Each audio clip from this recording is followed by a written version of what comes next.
di mana channel ini berisikan berbagai film dokumenter seperti sejarah Islam, kemudian dakwah atau ceramah, juga berisikan kebudayaan-kebudayaan Aceh yang bernuansa Islam. Jadi pepatah Aceh mengatakan mati ini upajarat mati adat patamida.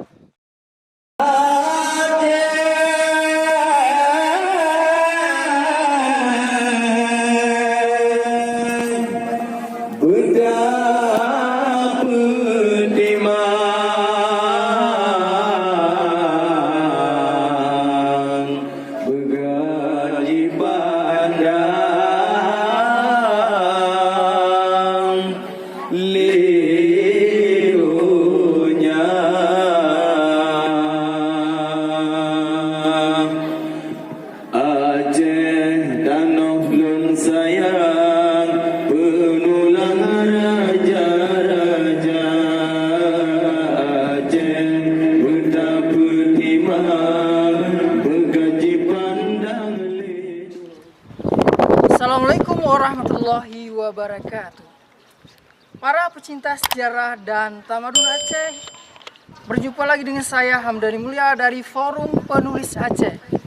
Hari ini kita akan membuat sebuah bisa disebut sebagai film dokumenter sejarah Aceh, di mana hari ini kita berkunjung ke Museum Monumen Islam Samudra Pasai, di mana monumen ini dibangun untuk mengenang kegemilangan Aceh yang pernah berjaya ketika Aceh dipimpin oleh seorang raja yang agung bernama Sultan Malikus Saleh atau Malik As-Salih.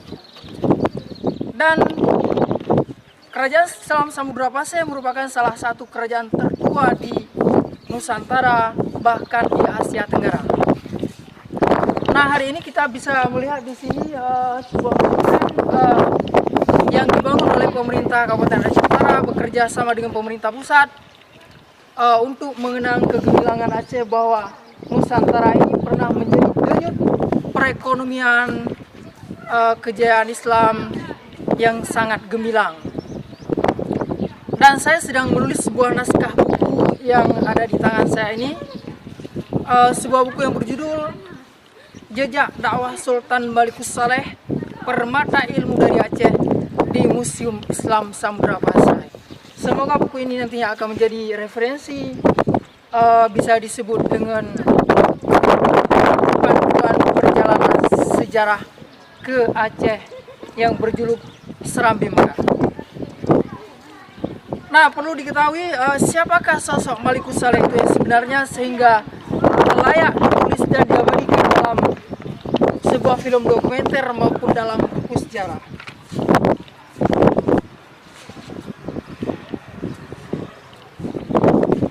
Nah, dalam naskah buku ini kita bisa melihat bahwa Sultan Malikus Saleh merupakan seorang sultan yang agung, seorang raja yang sangat mencintai rakyat. Baik para pemirsa dimanapun Anda berada, dan bisa disebut Samudra Pasai merupakan pusat kebudayaan pertama di Nusantara, dan dari sinilah di Samudra Pasai sekarang berada di sebuah kota kecil, gedung kira-kira dari arah kota kecil ke gedung dengan menempuh perjalanan sekitar 3 km, disitulah jejak kerajaan Samudra Pasai saat ini, dan telah menjadi objek wisata religi. Nah, sebenarnya siapa sih Malikus Saleh itu? Malikus Saleh merupakan salah seorang raja termasyhur yang pernah memimpin kerajaan Islam pertama dan tertua di Indonesia. Malikus Saleh berasal dari kata bahasa Arab, yaitu Malik yang artinya raja, dan Salih yang berartinya saleh, taat atau baik budi. Jadi Sultan Malikus Saleh berarti raja yang taat dan saleh serta mencintai rakyat, dan memimpin kerajaan Samudra Pasai pada tahun 1261 Masehi sampai tahun 1289 Masehi, berdepatan dengan tahun 699 Hijriah sampai tahun 688 Hijriah. Dan di bawah kekuasaan Malikus Saleh, Islam pernah menjadi kebudayaan yang sangat gemilang di Indonesia. Dan di sini pernah menjadi denyut ekonomi, di mana pala, cengkeh, lada, dan bahan pertanian bisa menjadi bahan ekspor dunia. Nah, di sebelahnya kita bisa melihat sebelah utara itu ada yang namanya Teluk Samawi. Bisa mencapai terbaik pada masa itu dan mendarat kapal-kapal di pelabuhan terbaik di Asia Tenggara. Nah, yang hari ini Teluk Samawi disebut Kota Lok Semawe. Nah, karena kegemilangan Islam Samudra Pasai dulu, sehingga hari ini dibangunlah sebuah yang namanya Monumen Islam Samudra Pasai. Dan sebelah sana kita melihat beberapa bulan yang lalu sudah diresmikan yang namanya Museum Islam Samudra Pasai. Kalau ini namanya monumen, itu sebelahnya museum yang mengoleksi berbagai benda bersejarah seperti numismatik, kemudian filologi, kitab-kitab karya ulama dan pujangga terkenal pada masa Kerajaan Samudra Pasai. Dan kita berterima kasih kepada pemerintah yang telah membangun sebuah museum yang sangat luar biasa, di mana juga di dalam museum ini dipaparkan, dipampang foto-foto bersejarah dan peta-peta perjalanan petualang dunia yang pernah singgah di Samudra Pasai. Jadi beberapa tokoh dunia yang pernah singgah di Samudra Pasai seperti Ibnu Battuta, seorang penjelajah dari dunia Islam yang berasal dari Marco Polo, yang berasal dari Maroko, pernah singgah di Samudra Pasai dan melihat waktu itu bahwa ekonomi dan pemerintahan Sultan Malikus Saleh sudah mencapai puncak. Nah, seorang tokoh petualang dari Eropa yang bernama Marco Polo juga pernah singgah di Kerajaan Samudra Pasai. Dia menulis dalam bukunya Marco Polo sebagai salah seorang petualang yang menjelajah berbagai pulau-pulau termasuk Nusantara dan Sumatera ini, sehingga di Sumatera ini lahirlah yang berasal dari kata samudra itu menjadi samudra yang sekarang dikenal dengan Samudra Pasai.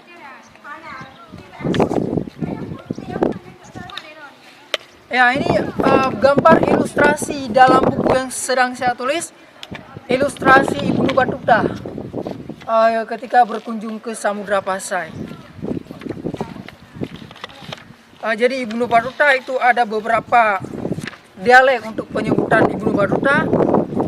Ada yang menulisnya Ibnu Battuta atau Ibnu Battuta atau Ibnu Battuta. Nah, beliau menulis sebuah buku perjalanannya ke Samudra Pasai dalam sebuah kitab di perpustakaan Maroko sekarang tersimpan yang berjudul Rihlah Ibnu Battuta. Baik, para pemirsa dimanapun Anda berada, kita lanjutkan lagi tentang lawatan kunjungan sejarah kita hari ini tentang Monumen Islam Samudra Pasai. Jadi tadi kita berkisah tentang Monumen Islam Samudra Pasai yang menjadi kenangan kegemilangan Kerajaan Samudra Pasai. Ada beberapa tokoh dunia yang pernah berkunjung dan singgah di Samudra Pasai yang hari ini menjadi kawasan sebuah kota kecil yang bernama Gedung Samudra Pasai. Tadi kita sebutkan antara lain adalah Ibnu Battuta, salah seorang petualang muslim dari Maroko, pernah singgah dan menginjakkan kaki di jejak Kerajaan Samudra Pasai hari ini. Ibnu Battuta dalam bukunya Rihlah Ibnu Battuta menulis bahwa Islam Samudra Pasai di tangan Malikus Saleh pernah menjadi sebuah kerajaan yang sangat hebat dengan denyut ekonomi dan kebudayaannya, di mana Malikus Saleh seorang raja yang masyhur dan sangat mencintai rakyat dan juga dicintai oleh rakyat. Kemudian kita juga pernah membaca bahwa Marco Polo, ya, salah seorang penjelajah dari negara Venezia, Eropa, pernah singgah di Samudra Pasai pada tahun 1292 Masehi. Dan dalam catatan Marco Polo tersebut menyebutkan bahwa wilayah yang disinggahinya sebagai wilayah Sumatera, yaitu Kerajaan Samudra Pasai yang sangat masyhur dan ekonominya yang sudah maju dan gemilang saat itu. Kemudian salah seorang penjelajah dari Cina atau Tiongkok, Laksamana Cheng-Go, juga pernah singgah di Samudra Pasai, bahkan akhirnya menjelajah ke Sumatera bagian paling barat, yaitu Kutaraja, dan menghadiahkan sebuah lonceng yang bernama Lonceng Cakra Dunia. Dan sebelum dia hijrah ke Kutaraja, dia pernah singgah di Samudra Pasai. Dan inilah yang hari ini didirikan sebuah monumen untuk mengenang bahwa Aceh yang berjuluk Selam di Mekah pernah menjadi pusat kebudayaan Asia Tenggara dengan masyhur raja-raja Muslim. Bahkan Islam terpancar sampai ke Pulau Jawa, di sana yang disambut oleh para wali songo.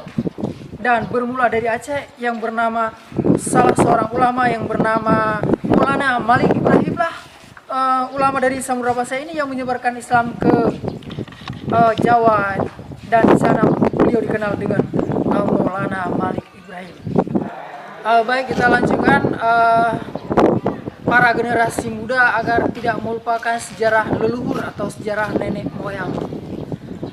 Jadi kita lanjutkan dari cerita tadi. Ulama dari Samudra Pasai juga dikenal di Pulau Jawa, selain dari Maulana Malik Ibrahim adalah Fathahillah, yang oleh para peneliti sejarah dari Barat menyebutnya dengan Falatehan. Sebenarnya itu mungkin perbedaan dialek dalam kita kaidah Nusantara atau Melayu itu disebut dengan Fathahillah.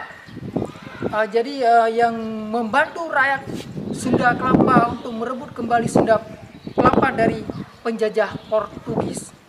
Jadi termasuk orang Aceh yang mendiri ibu kota Jakarta, itulah Falatehan yang mengusir para penjajah Portugis dari Nusantara.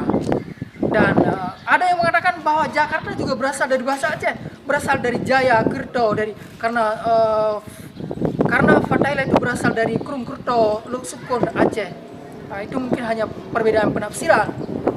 Jadi ya intinya dari Samudra Pasai inilah Islam mengalir ke Pulau Jawa, kemudian ke Minangkabau, Sumatera Barat, bahkan sampai ke Gorontalo.